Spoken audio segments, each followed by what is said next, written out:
La Bible en un an, le 24 mai, le deuxième livre de Samuel, chapitre 7, verset 1 au chapitre 8, verset 18, le livre des psaumes, chapitre 119, verset 33 à 48, le livre des proverbes, chapitre 15, verset 11 à 13, l'évangile de Luc, chapitre 21, verset 1 à 28.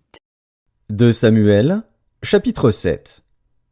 Lorsque le roi habita dans sa maison, et que l'Éternel lui eut donné du repos, après l'avoir délivré de tous les ennemis qui l'entouraient, il dit à Nathan le prophète, « Vois donc, j'habite dans une maison de cèdre, et l'arche de Dieu habite au milieu d'une tente. » Nathan répondit au roi, « Va, fais tout ce que tu as dans le cœur, car l'Éternel est avec toi. » La nuit suivante, la parole de l'Éternel fut adressée à Nathan. « Va dire à mon serviteur David, ainsi parle l'Éternel, est-ce toi qui me bâtirais une maison pour que j'en fasse ma demeure? Mais je n'ai point habité dans une maison depuis le jour où j'ai fait monter les enfants d'Israël hors d'Égypte jusqu'à ce jour. J'ai voyagé sous une tente et dans un tabernacle. Partout où j'ai marché avec tous les enfants d'Israël, ai-je dit un mot à quelqu'une des tribus d'Israël à qui j'avais ordonné de paître mon peuple d'Israël? Ai-je dit, pourquoi ne me bâtissez-vous pas une maison de cèdre? Maintenant tu diras à mon serviteur David, ainsi parle l'Éternel des armées, je t'ai pris au pâturage, derrière les brebis, pour que tu fusses chef sur mon peuple, sur Israël. J'ai été avec toi partout où tu as marché. J'ai exterminé tous tes ennemis devant toi, et j'ai rendu ton nom grand comme le nom des grands qui sont sur la terre. J'ai donné une demeure à mon peuple, à Israël, et je l'ai planté pour qu'il y soit fixé et ne soit plus agité, pour que les méchants ne l'oppriment plus comme auparavant, et comme à l'époque où j'avais établi des juges sur mon peuple d'Israël. Je t'ai accordé du repos en te délivrant de tous tes ennemis. Et l'Éternel t'annonce qu'il te créera une maison. Quand tes jours seront accomplis et que tu seras couché avec tes pères, j'élèverai ta postérité après toi, celui qui sera sorti de tes entrailles, et j'affermirai son règne. Ce sera lui qui bâtira une maison à mon nom, et j'affermirai pour toujours le trône de son royaume. Je serai pour lui un père, et il sera pour moi un fils. S'il fait le mal, je le châtierai avec la verge des hommes et avec les coups des enfants des hommes. Mais ma grâce ne se retirera point de lui, comme je l'ai retiré de Saül, que j'ai rejeté devant toi. Ta maison et ton règne seront pour toujours assurés, ton trône sera pour toujours affermi. » Nathan rapporta à David toutes ces paroles et toute cette vision. Et le roi David alla se présenter devant l'Éternel, et dit, « Qui suis-je, Seigneur Éternel? Et quelle est ma maison, pour que tu m'aies fait parvenir où je suis? C'est encore peu de choses à tes yeux, Seigneur Éternel. Tu parles aussi de la maison de ton serviteur pour les temps à venir, et tu daignes instruire un homme de ces choses, Seigneur Éternel. Que pourrait te dire de plus David?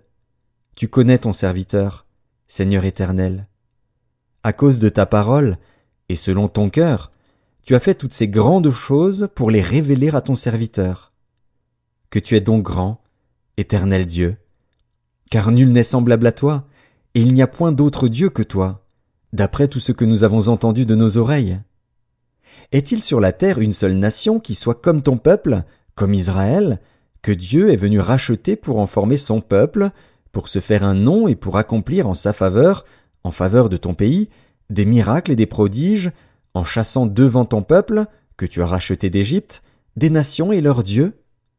Tu as affermi ton peuple d'Israël, pour qu'il fût ton peuple à toujours. Et toi, Éternel, tu es devenu son Dieu.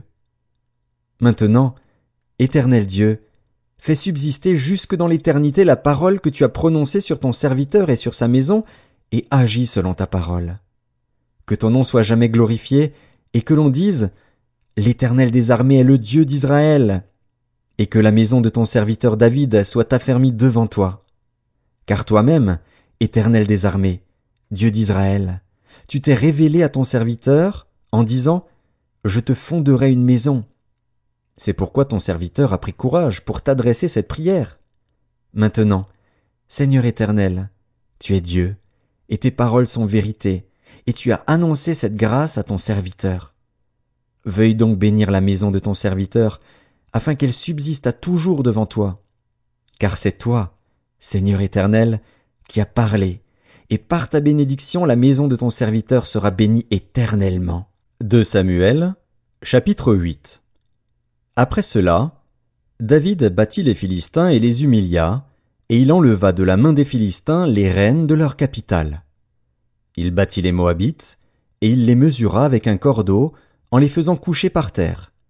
Il en mesura 2 cordeaux pour les livrer à la mort, et un plein cordeau pour leur laisser la vie. Et les Moabites furent assujettis à David, et lui payèrent un tribut. David battit Hadadézer, fils de Rehob, roi de Tsoba, lorsqu'il alla rétablir sa domination sur le fleuve de l'Euphrate. David lui prit 1700 cavaliers et 20 000 hommes de pied. Il coupa les jarrets à tous les chevaux de trait et ne conserva que 100 attelages. Les Syriens de Damas vinrent au secours d'Hadadézer, roi de Tsoba, et David battit 22 000 Syriens. David mit des garnisons dans la Syrie de Damas. Et les Syriens furent assujettis à David et lui payèrent un tribut. L'Éternel protégeait David partout où il allait.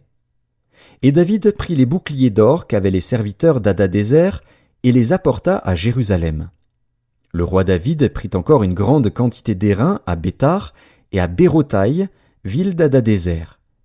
Toi, roi de Hamath, apprit que David avait battu toute l'armée d'Hadadézer, et il envoya Joram, son fils, vers le roi David, pour le saluer, et pour le féliciter d'avoir attaqué Hadadézer et de l'avoir battu, car Toi était en guerre avec Hadadézer. Joram apporta des vases d'argent, des vases d'or et des vases d'airain.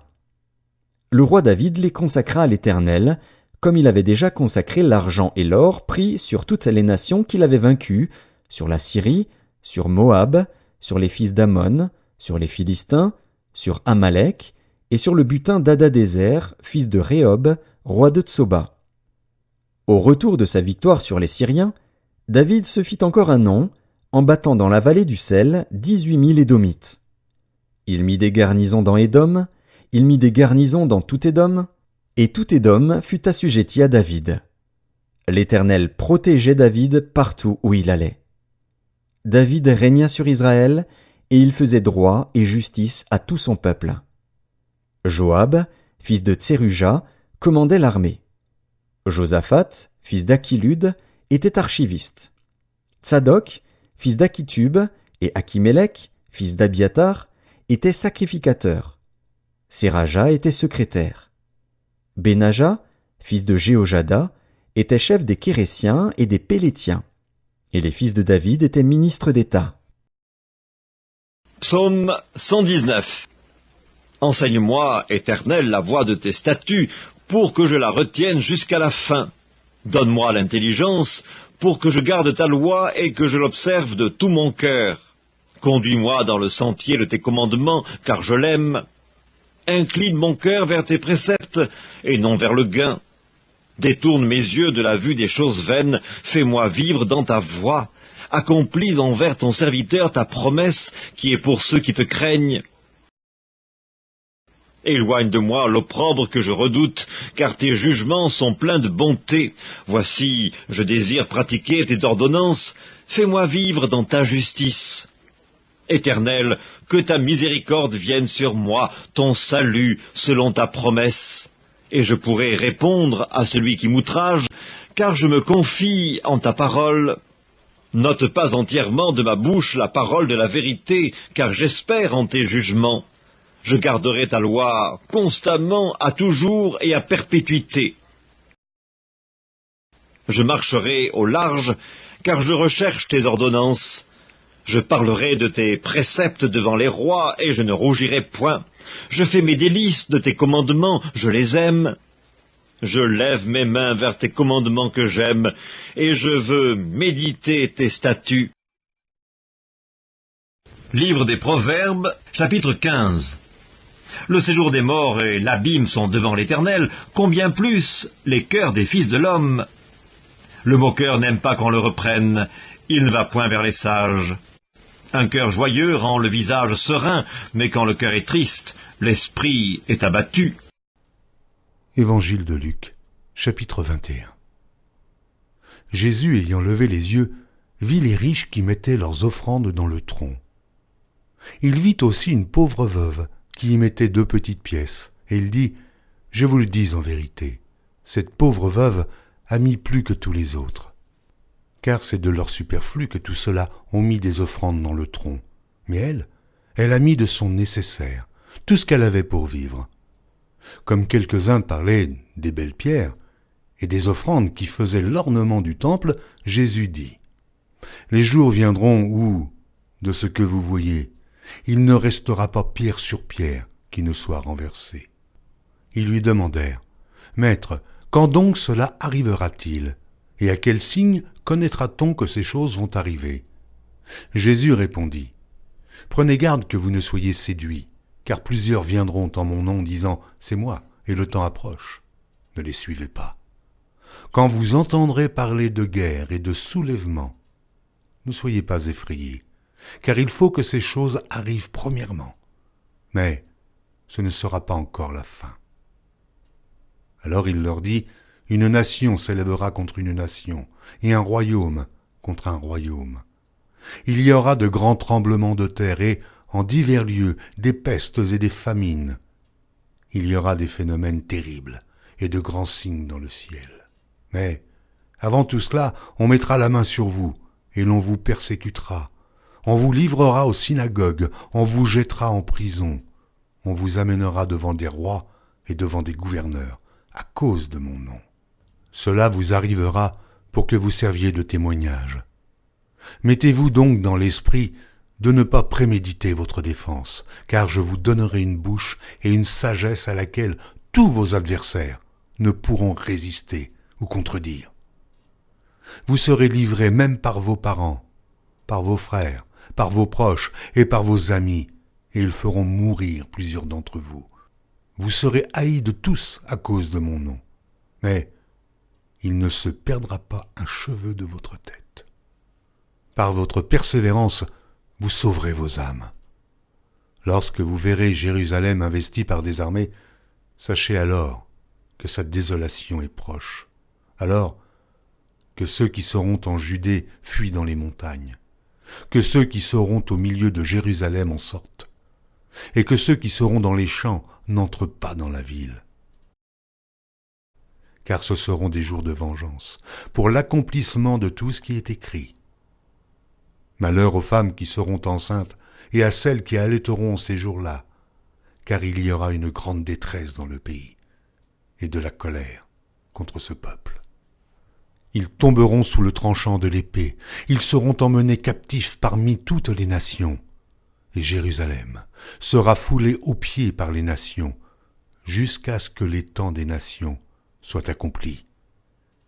Il y aura des signes dans le soleil, dans la lune et dans les étoiles, et sur la terre, il y aura de l'angoisse chez les nations, qui ne sauront que faire au bruit de la mer et des flots, les hommes rendant l'âme de terreur dans l'attente de ce qui surviendra pour la terre, car les puissances des cieux seront ébranlées. Alors, on verra le Fils de l'homme venant sur une nuée, avec puissance et une grande gloire. Quand ces choses commenceront à arriver, redressez-vous et levez vos têtes, parce que votre délivrance approche,